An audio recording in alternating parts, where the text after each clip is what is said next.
Howdy. What?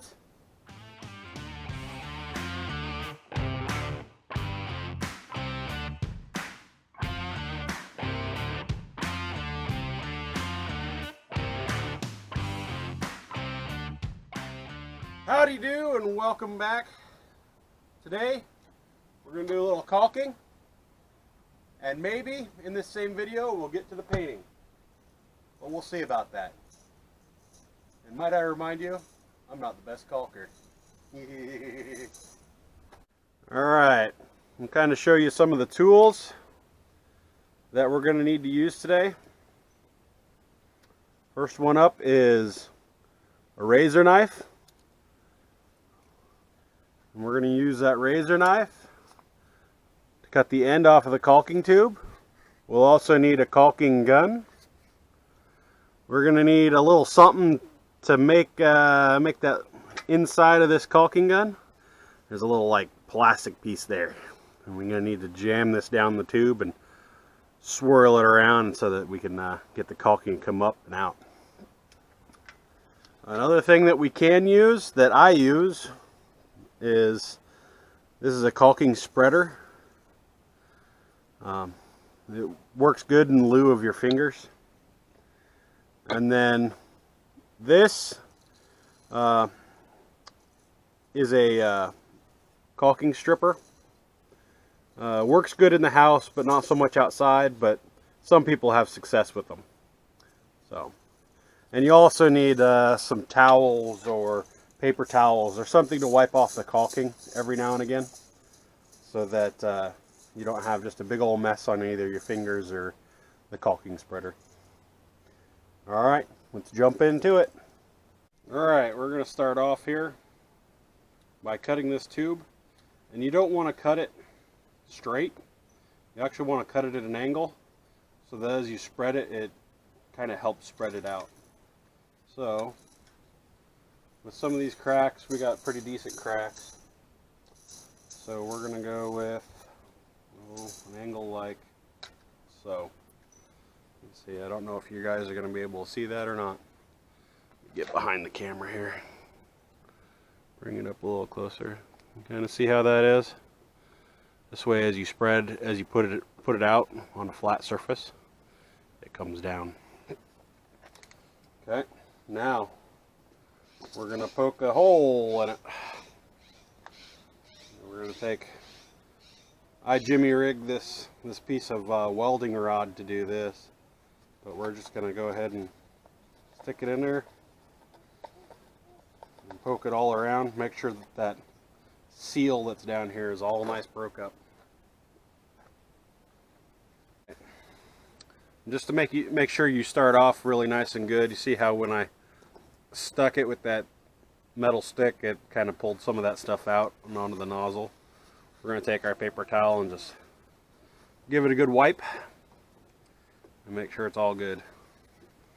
Alright, now we're going to show you how to run a bead. Alright, with this, you're going to want to start at the top and work your way down. So I'm going to get up here, start my bead, and then when I get down here closer to the ground level, I'll show you guys exactly what I'm doing.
Alright, I kind of flipped y'all on your side, but hopefully it doesn't trip too many people out. We are going to get a close-up on how I'm doing this here. Alright, so first thing you do is you get your caulking started. You want to make sure it goes into the crack as you go. Don't worry about having extra over the top of it, because you're going to take your spreader or your finger and you're going to just push it in there. Get you a nice thick layer of caulking in there.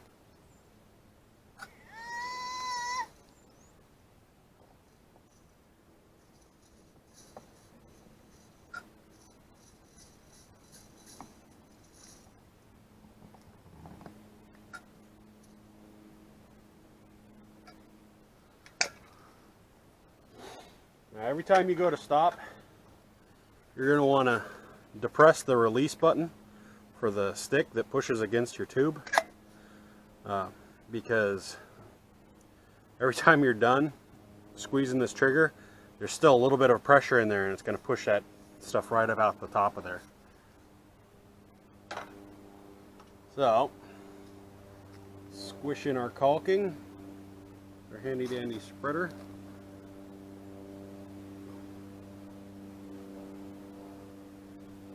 I got a lot of extra there.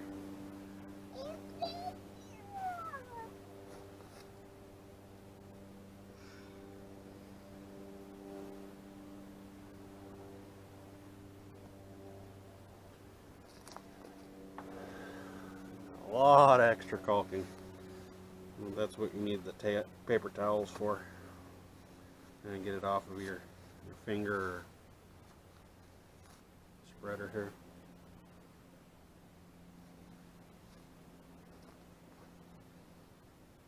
Okay, so and that's how that's done. But you're going to want to look back and make sure there's no air bubbles inside of your caulking, because if there is, you need to dab a little bit more on somewhere and respread it.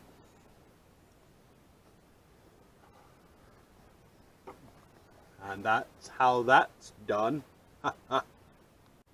Alright, these corner seams are a little bit more difficult to spread, so I'll show you guys how to do one of these corners, and then I think we'll call this video a quitsies for the day, unless I tag on the painting. Depends on how long this video ended up being.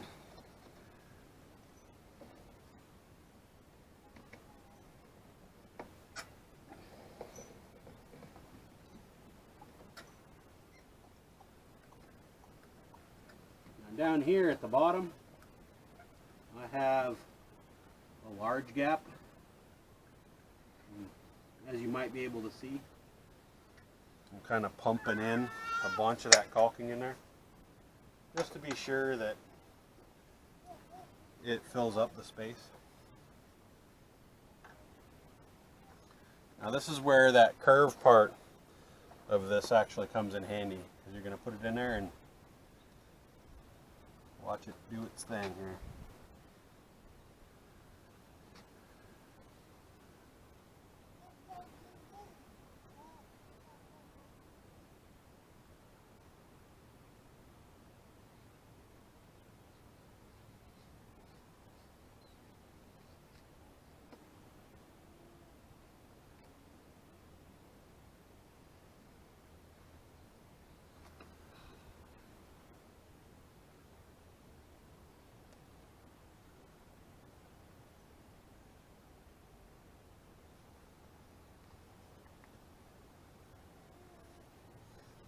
Alright, and then when we go to paint it, that paint will just kind of go in that seam and it'll blend it all out.